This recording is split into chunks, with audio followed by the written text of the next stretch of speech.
Hey there, Pursuing Freedom friends. Thanks as always for being here today. I'm excited to introduce you guys today to Shelley Zavitz. She's originally from Vancouver, BC. So we've got another Canadian on the show here. But she's been practicing real estate since late 2015 in Portland, Oregon. She's also the author of an incredible book that you should definitely be ordering as soon as you finish listening to this interview. It's called Your First 365 Days in Real Estate. And I'll let Shelley tell you all about that and her amazing journey over the last couple of years. So, Shelley, thanks so much for being on the show today.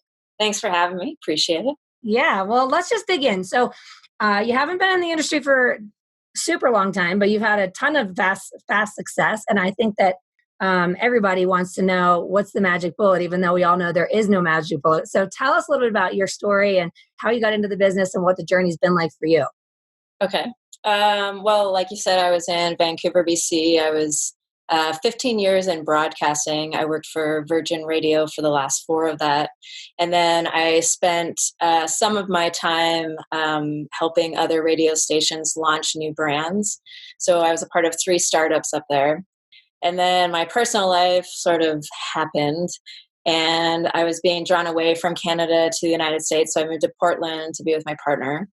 And when I got down here, I was like, I don't know if I want to be in broadcasting anymore. And since I'm like blowing it all up, why don't I blow up everything? What is the thing that I want to do for the rest of my life? Because, I'm 40 now, and I was like mid 30s, and I'm like, oh, do I want to do that? Do I want to be in broadcasting for the rest of my life? So I had this like soul searching moment. And one of the things that I also did when I was in Vancouver is with another partner of mine, I would buy condos, and we would, it wasn't Joanna Gaines-ish, but we, fixed them up a little bit, and the market was so good that we were able to like kind of build some momentum in investing. I was like, I'm really good at looking at places and homes and knowing structural things and protecting people from, possible mistakes. It's like, yeah, maybe I should do that. But the problem is that I had just moved to Portland, and I knew 4 people. And I was at dinner with 2 of them, and I was like, I'm thinking about getting into real estate. And they're like, oh yeah, you should totally do that. We would trust you, that you should totally do it. I'm like, but I only know 4 people how I'm going to build a referral business. And they're like, well, just meet our agent and we'll figure it out, So I met the agent, and then next thing I know, I'm enrolled in new agent classes, and I'm studying for the exam, and I'm on my way, and at the same time, I'm renovating a house that I bought in North Portland. I called it Grandma's house because it just smelled so bad in there when we first walked in. I was like, she's a beaut. Let's do this one. That's amazing. Yeah.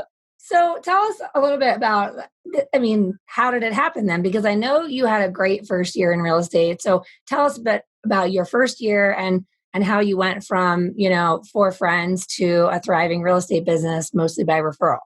Right. Well, in the book, I kind of cover that you don't have a referral business without a database. So my first task it was funny because I was in the new agent classes, and they're like, let me show you how to put in all of your contacts into our database. And it's called the CRM, and this is how you do it. And I was looking around, and everybody's like busily putting in their database, and I was done in 11 minutes. And I was like, I have a problem. And I felt sick, and I was like, I'm never going to be able to do the thing I want to do without a database. So I made it a game.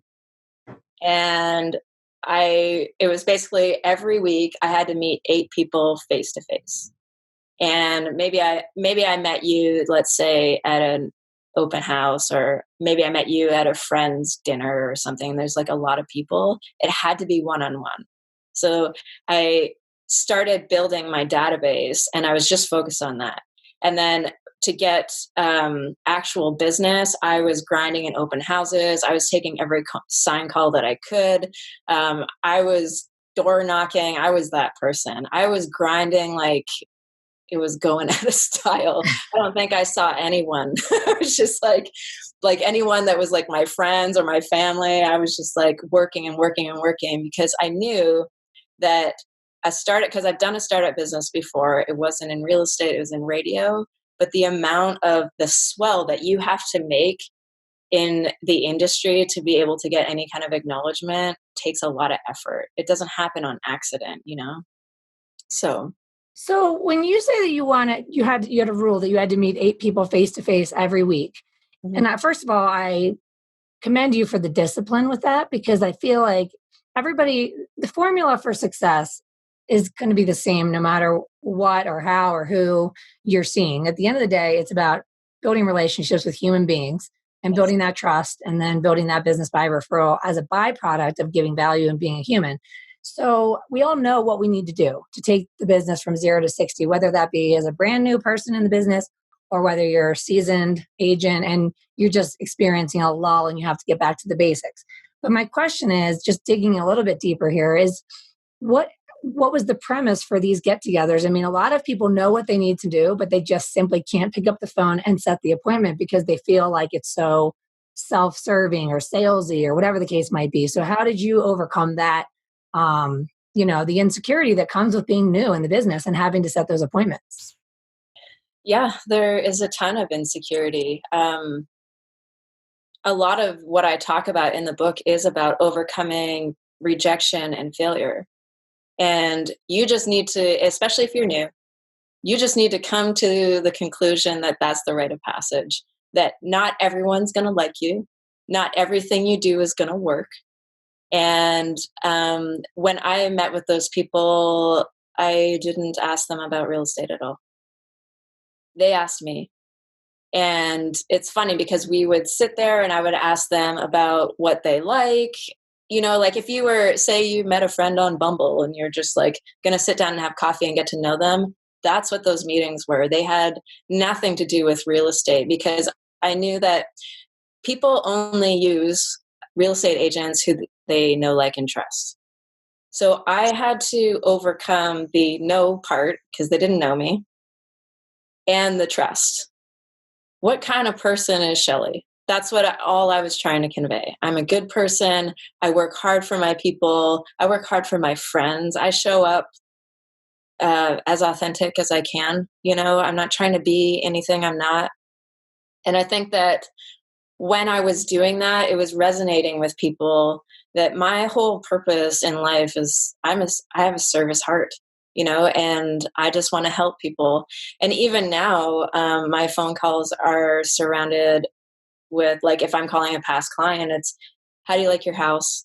Is there anything that you need that you don't have at the moment? You need a plumber? I got tons. I've vetted them all. I won't give you anybody bad. And that's true. Everything I say, I follow up with. And I would say that's the other piece, is that you need to become reliable. Most people, they say, I'm going to do this, and then they don't. Even if it's something small, I always show up every single time. And once you create that reliability, when it comes to somebody, they're about to make the biggest financial decision of their life, they need to be able to rely on you and trust on you, right? So what builds trust? Reliability first, then accountability. So the other thing that I do is, if I've messed it up, I'm the first one to say it, and I'm the first one to say how I'm going to fix it. I think that shying away from, and I even did this when I was in radio, you can't be perfect. You're a human. So the first thing that you can do, as soon as you're accountable, say, yes, I didn't do that correctly. This is how it should be done. I'm doing it now. Creates trust. Oh, well, she didn't mean to do it. She's a human. Yeah. Okay. So. Yeah. I mean, failure is, yeah, it's like failure is a part of life. It's a part of this business, but it's a part of life in general. So it's how you fail. Can you fail with grace and like fail forward, basically? I would say I didn't. Oh, it was messy. It was real messy. You read all about it. I don't shy away from the things that I messed up in when I wrote it, because I was trying to write it from a place of empathy. Everyone wants to tell you that a real estate agent can make a ton of money, you can set your own hours, life is grand, but that's not actually what it is. And it takes so much of you to begin it. Once you're down the road, 5 to 10 years, I think that things are probably pretty great. But getting there is a lot of energy and focus, and you need to be intentional with how you're going to build your business. I always say that you're a startup. You need to be the next CEO of Google when you start your real estate business. You're not just somebody who's helping someone with a home. You have a business. You are the CEO. What are you going to do? You know? So I want to come back to that in a minute about being the CEO of your business, but I do want to ask you, when you were jumping in with both feet, I mean, you've talked about being willing to do the grind, to do the open houses, to go door knocking, to do whatever it takes, which is amazing because that's the reality. And I appreciate the candor there. How much time were you willing to give yourself before you saw traction? I mean, going all out, pedal to the metal, and having discipline, what is a realistic expectation of how quickly you can see results when you commit like that? Mm. That's really hard to answer because it depends on the market. Yeah. I will say that the one lucky thing was that the market in Portland was excellent. We were on a swing up, and I was catching that on the way up. So I don't get any credit for that. The other thing that I would say, well, yeah, I would say if you're in a healthy market and you are, I did 4 open houses every weekend. Any agent that would talk to me, I would say, I'll take sign calls. I'll do whatever it takes. And I got my first deal in 30 days. But Awesome. not everyone's like that. Some people have to wait 6 months. And I would say that you should, when you're in a startup, conservatively, budget yourself for about 6 months to a year. Because if you don't get a check, the fees start day one from MLS and your real estate association fees. All of that starts day one. They're not waiting for you to get a check. So if you want to stay in business and you're the CEO of Google, you need to realize that you need to save your money ahead of time because you're starting a launch. Yeah, that's awesome. So you mentioned something really important right there, which is that you were talking to other agents as often as possible. So give us a little bit about your insight there, because I think that so many people make the mistake of operating like islands in this business. Mhm. When we're, like you mentioned before, you said you have a servant heart. And I think that most successful people in our business do have a servant heart. I think that's what brings a lot of people into this business, is that we want to help people. There is an authenticity there that you clearly possess.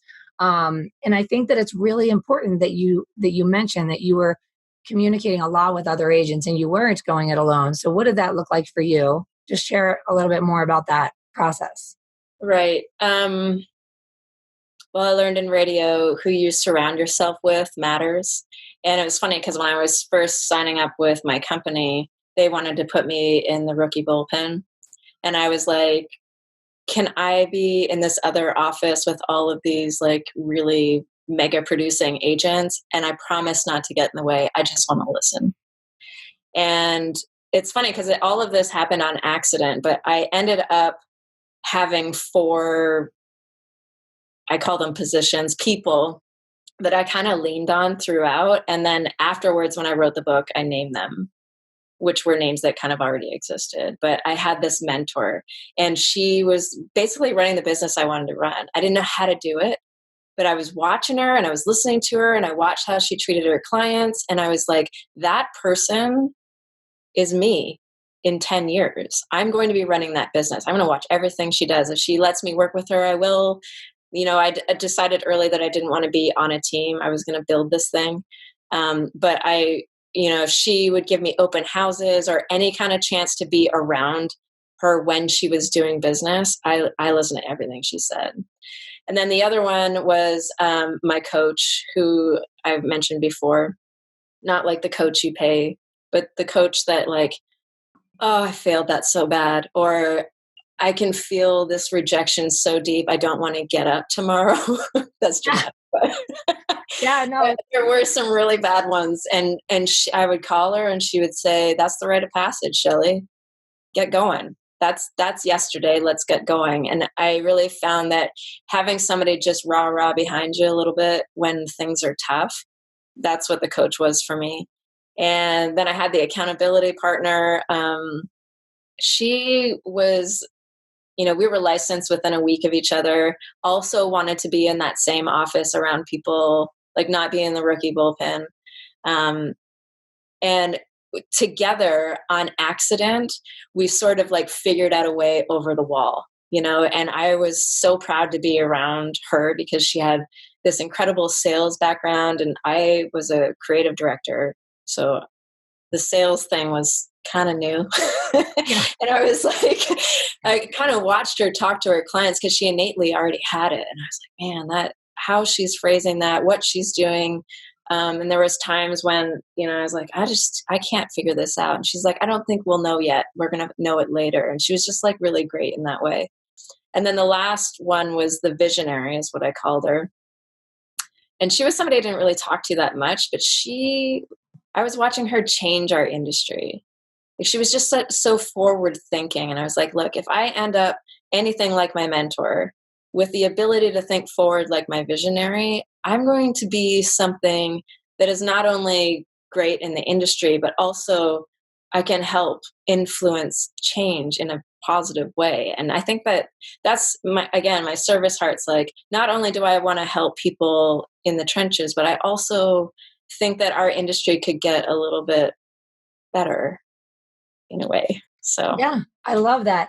So I want to repeat what you said earlier, because I think this is something that should be probably one of the biggest takeaways of this entire episode. And you said that I didn't want to be put in the rookie bullpen. I wanted to be in that other office. And I said, I'll promise not to get in the way. I just want to listen. And the thing is that you sought it out, you asked for it, and you pursued it, and you pursued learning. You surrounded yourself with the best of the best. And so there was a intention in that, and there was purpose in that. And I think that it sounds so simple to say that, like hang around people that are ahead of you in the game, but not enough people are doing it. And the way you phrase that is, I promise not to get in the way. I just want to listen is everything. It's so powerful. So I just think that's amazing. When you talk about your accountability partner, I think that's also a really important piece in our business of having someone that's like a peer that you can check in with and hold each other accountable. So was that a formal thing, or was that more of just a relationship? Absolute. All four of those people were an accident. And I didn't recognize until when I was looking back and I was reflecting, and I was like, how did this happen? This went really well. This did not, because I'm an analytical brain. So I'm like assessing things. And I was just sort of like, I don't know. I was just sort of like, I don't know how to explain it. Like it was organic. Like you guys were just, you have these different people that were influencing you, but it wasn't like you didn't have a structured monthly meeting. No. And if anything, my mentor, I was like chasing her down the hall. And she had a team, and I would talk to her team and I would ask them questions like, what's happening right now? Because if I only had one deal going on, I wasn't super busy. And the other thing that I did a lot when I was in my first year is I wrote a lot of handwritten notes, like 10 a day. I only write 2 now, but I wrote 10 a day at the time. And I was just trying to add value. And I was trying to explain to the people that were new in my database what was going on around them in a way that wasn't me asking for business at the time. It was just, I want to prove to you that if you have a question, I'm going to be able to answer it. So, and it's funny because my mentor's team, when they read the book, they were like, I remember those cards. Every time we looked at you, you were writing something. Oh my gosh. That's awesome. But that comes back to the whole like being willing to do the grind and go above and beyond. Because it was the same thing when I was starting out, was 5 notes a day. And one thing that I noticed, which you might be able to relate to, is when I was trying to write that many notes, you had to really pay attention to who you saw that day and who you interacted with. And I found that this weird byproduct of being intentional about doing 5 notes a day was that I found myself being a better listener because I was looking for a reason to send a note. So I would hear you instead of just half-ass listening to what you just said. I'm hearing you so that I can respond to what I heard in a note later. So it makes you engage. It's like the strange byproduct of the intention to send the notes is that I've got to be engaging with people throughout the day and then actually hearing them to be able to respond. Yeah. I never thought of it that way, but that's true. I mean, yeah. I mean, you can't just write a generic letter to somebody and expect them to think it's just for them, you know? And people get that all the time. They get emails all the time that are, here's a generic thing. When people are innately selfish and they want to know why it matters to them, that's what marketing is. Please tell me why I should care. I used to say that to my advertisers all the time in radio. Like, okay, you sell cars, great. Why should I care? Because what makes your dealership different than the Jeep down the road? That's what we need to uncover. And I would say to new agents too, if you can find a way to find your niche right at the beginning, find your difference, then it's going to make your marketing easier because you can't talk to everybody. So who's the niche of the people that you can serve the best, better than anybody else? And you are the person to do that, that you can have confidence saying, I'm the only one that you should use. And then that's where your marketing starts. That's where your message starts to people. Well, the other interesting thing you said earlier is that when you were going on those face-to-face appointments in the beginning, that you didn't have to talk about real estate because, eventually they'll probably ask you that too. And I think that that's a really powerful point to drill down to, is that when a lot of people know that they need to make the calls and see the people, and they think that the agenda behind making the calls and seeing the people is to get a deal, it inherently makes us freeze up because we feel insincere, we feel self-serving and salesy. If you can go out there and be on purpose, intentional with a game plan of how many notes, how many calls, how many face-to-face, and not have the agenda of how I'm going to get a deal out of it, and instead have the agenda be how I'm going to solve your problems, the real estate comes as a byproduct, inevitably, always. Absolutely. My mentor said to me, like in the first 2 seconds of talking to her, she said, look, Shelley, if you do right by your client, only think of what they need, the money follows. Yep. Yeah, that's how I'm going to run my business. Yeah. She's already doing what I want to do and she's doing something right. So yeah, it was really great advice. It is great advice. I mean, the reality is that your authenticity, your servant heart, your intention to solve problems, that is enough. It doesn't have to be salesy. It doesn't have to be uncomfortable or awkward or self-serving. So I love that. It's not about your car or your suit or your whatever. A lot of people get stuck on that. They're like, I don't look like a successful real estate agent. Well, most people, maybe if they are judgy like that, they're not your people. They want you to help them. That's it. Yeah. Well, I want to circle back to, you mentioned earlier on in the interview about being the CEO of your business. And I imagine that that's a big part of the content of your book. So can you take us into that a little bit further and into what you teach in your book, the first 20 or 365 days in real estate, and what it means to be the CEO of your business? Yes. Basically, when I wake up every morning, I have kind of a blocked time schedule. And you can be a reactive agent and kind of just like run around with your head cut off, or you can be intentional in your day and understand that you're kind of wearing the hat of probably like 5 departments, let's say, in a company.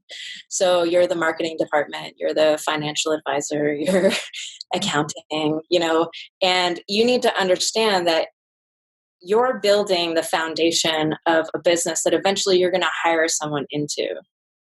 And to build the foundation of it means that you have to start at the beginning. So in the second chapter, I sort of talk about how, you should show up in your day. And I describe about how I do it. And I went to this great session. It was Larry Kendall's ninja training. Oh, yeah.